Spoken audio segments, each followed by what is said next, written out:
Hi everyone, welcome to NFA NET classes. तो पिछली class में हम लोगों ने क्या देखा था, ओवरलैपिंग के बारे में देखा था। अलग अलग ऑर्बिटल्स, उनसे जो बॉन्ड्स बनते हैं, पाई बॉन्ड, सिग्मा बॉन्ड, कैसे बनते हैं, क्यों बनते हैं, वो सारी चीजें देखी थी। अब हम देखेंगे कि वो एक दूसरे से कितने हद तक ओवरलैपिंग करते हैं। ठीक है, इससे क्या पता चलेगा हम लोगों को? इससे हम लोगों को उनका बॉन्ड लेंथ पता चलेगा, बॉन्ड स्ट्रेंथ के बारे में पता चलेगी, या फिर वो बॉन्ड्स तोड़ने में कितनी एनर्जी लगेगी वो हम देखेंगे। ठीक है, बॉन्ड एनर्जी, कितनी एनर्जी लगेगी वो बॉन्ड्स तोड़ने में। क्यों? क्योंकि जितना ज्यादा एक्सटेंट ऑफ ओवरलैपिंग होगा उतना ज्यादा ही बॉन्ड क्या होगा, स्ट्रॉन्गर होगा। ठीक है, जितना बॉन्ड स्ट्रॉन्गर होगा उतनी ज्यादा एनर्जी लगेगी और उतना ही कम क्या होगा, बॉन्ड लेंथ। ठीक है, तो हम लोग स्टार्ट करते हैं। सबसे पहले हम लोग स्टार्ट करेंगे कि एक्सटेंट ऑफ ओवरलैपिंग किन फैक्टर्स पे डिपेंड करता है। ठीक है, तो जिन फैक्टर्स पे डिपेंड करता है एक्सटेंट ऑफ ओवरलैपिंग, वो है पहला साइज ऑफ ऑर्बिटल। ठीक है, साइज ऑफ ऑर्बिटल के इन्वर्सली प्रोपोर्शनल होता है। और दूसरा होता है directional character of the orbitals. ठीक है, डायरेक्शनल कैरेक्टर मतलब अलग अलग ऑर्बिटल जो होता है, एस ऑर्बिटल, पी ऑर्बिटल, उनके अलग अलग डायरेक्शनल कैरेक्टर होता है ऑफ द ऑर्बिटल्स। ठीक है, character, directional character of the orbitals. तो यहाँ पर हम लोग क्या देखेंगे, हम लोग ये देख रहे हैं कि जितना ज्यादा साइज बढ़ेगी उतना ज्यादा एक्सटेंट ऑफ ओवरलैपिंग कम हो जाएगा। क्यों? क्योंकि वो एक दूसरे से जितना पास आते जाएंगे उतना न्यूक्लियस के कारण क्या होगा, रिपल्शन भी तो क्रिएट होगा ना।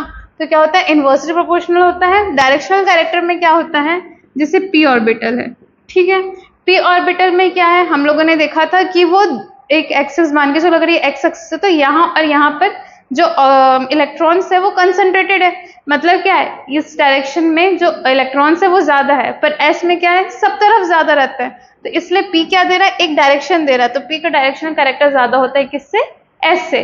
ठीक है, इसके अलावा किन फैक्टर्स पे डिपेंड करता है, एक और चीज पे डिपेंड करता है, वो है टाइप्स ऑफ बॉन्ड। कौन कौन से बॉन्ड्स हम लोगों ने कल देखे थे, सिग्मा बॉन्ड, पाई बॉन्ड, डेल बॉन्ड और पाई बॉन्ड। हम लोग को पता है कि सिग्मा बॉन्ड ज्यादा स्ट्रॉन्गर होता है, इजिली ब्रेक नहीं होता, rather देन पाई बॉन्ड जिसमें डबल बॉन्ड रहता है, एक बॉन्ड इजिली ब्रेक होता है। डेल उससे भी ज्यादा वीकर होता है और पाई उससे भी ज्यादा वीकर होता है। ठीक है, ये सारी चीजों में क्या डिपेंड करता है, हमारा ओवरलैपिंग डिपेंड करता है।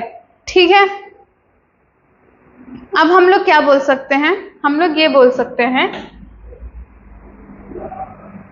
कि जो ओवरलैपिंग है वो डायरेक्टली प्रोपोर्शनल होता है बॉन्ड स्ट्रेंथ के। ठीक है, मतलब क्या है, सिग्मा ज्यादा स्ट्रॉन्गर है पाई से, फिर डेल है, फिर फाई है, मतलब इसकी ओवरलैपिंग ज्यादा है, इसकी कम है। And directly proportional to bond energy, इसका मतलब जो सिग्मा बॉन्ड है उसको तोड़ने में ज्यादा एनर्जी लगती है रेदर देन पाई बॉन्ड। ये सब तो हम लोगों को पता है ना, ऑर्गेनिक में यही तो पढ़ते हैं। और इन्वर्सली प्रोपोर्शनल होता है बॉन्ड लेंथ के। को पता ही है कि कार्बन कार्बन ट्रिपल बॉन्ड जो होता है वो ज्यादा स्ट्रॉन्गर होता है then carbon carbon double bond, then carbon carbon single bond. मतलब कि अगर हम लोग तीन लकड़ी लेते हैं तो उनको तोड़ने में ज्यादा एनर्जी लगती है रेदर देन ये। तो इसलिए क्या होता है, बॉन्ड लेंथ जो होती है ट्रिपल बॉन्ड की सबसे कम होती है, then double bond, then single bond. ठीक है, इन्वर्सली प्रोपोर्शनल होता है, इतना हम लोगों ने देख लिया। अब तीसरी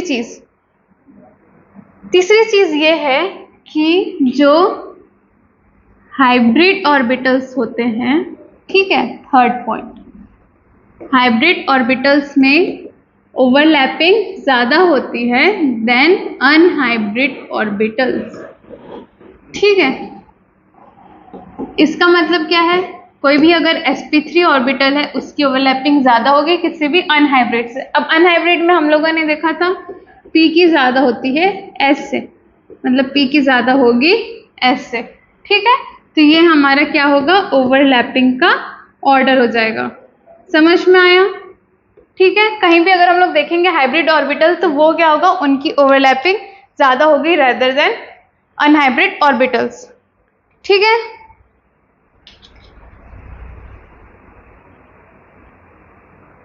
अब एक और चीज हम देखते हैं, परसेंट एस कैरेक्टर।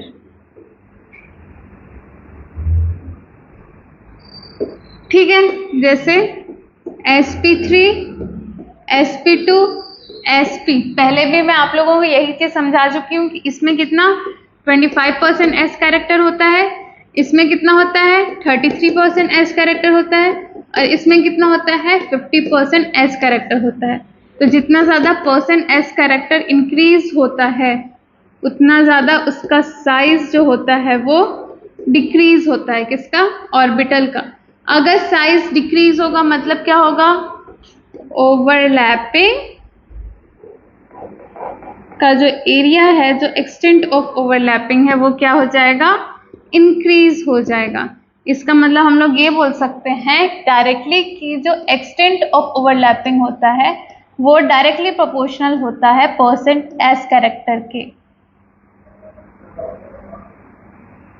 ठीक है, extent of overlapping is directly proportional to the percent s character।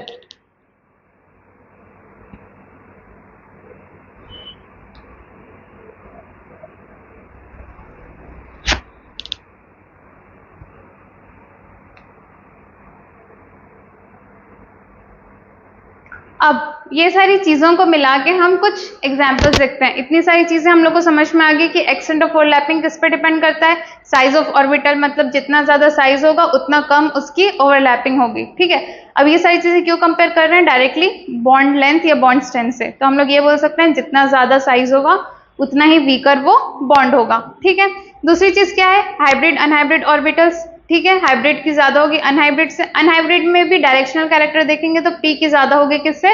s से। ठीक है, फिर हम लोग क्या देखेंगे? परसेंट s कैरेक्टर, तो डायरेक्टली प्रोपोर्शनल होता है परसेंट s कैरेक्टर के। ठीक है, अब जैसे हम कुछ एग्जांपल्स देखते हैं। ठीक है, अगर बोलेंगे कि कौन सा बॉन्ड स्ट्रॉन्गर है, ठीक है, विच बॉन्ड इज स्ट्रॉन्गर। ठीक है, तो हम ये कैसे देखेंगे?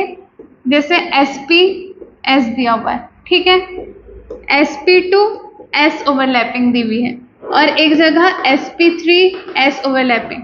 अगर हम लोग ऑर्गेनिक केमिस्ट्री में देखें तो ये कोई भी C ट्रिपल बॉन्ड वाला जो भी बॉन्ड है उससे हाइड्रोजन जुड़ा हुआ है, कोई डबल बॉन्ड वाले कार्बन से हाइड्रोजन जुड़ा हुआ है, और सिंगल बॉन्ड जो sp3 है उससे क्या जुड़ा हुआ है? एक हाइड्रोजन जुड़ा हुआ है। ठीक है, ऐसा है। तो कौन सा वाला बॉन्ड स्ट्रेंथ ज्यादा होगा? हम लोगों को पता है कि परसेंट एस कैरेक्टर क्या हो रहा है, इधर चलने पर डिक्रीज हो रहा है। इसमें 50%, इसमें 25%, 33%, इसमें 25%। तो इससे क्या होगा?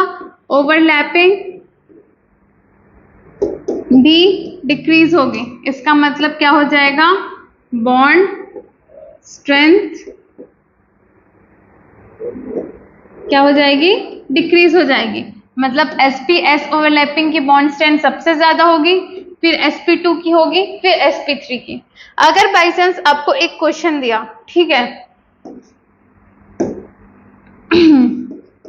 CH3 CH2 और ये हाइड्रोजन HA मार्क कर दिया, ठीक है, एक और दिया CH2 CH और यहाँ पे HB मार्क कर दिया। अब यहाँ पे लिखा CH ट्रिपल बॉन्ड C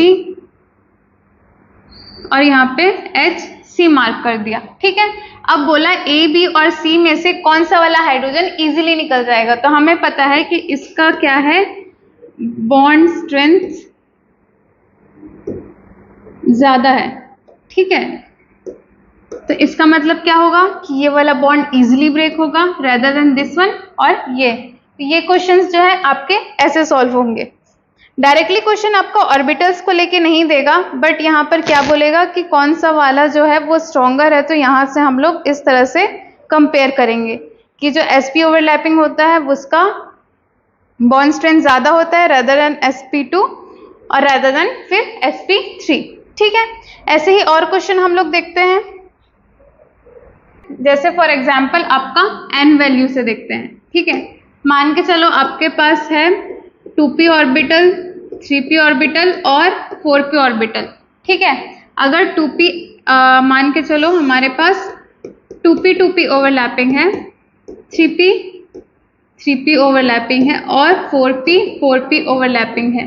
ठीक है, तो किस में ज़्यादा होगा? इधर n वैल्यू इंक्रीज कर रही है, मतलब कि जो एक्सटेंट ऑफ ओवरलैपिंग है वो क्या होगा? इन्वर्सली प्रोपोर्शनल है, तो वो डिक्रीज करेगी, मतलब कि जो बॉन्ड स्ट्रेंथ है वो भी क्या करेगी?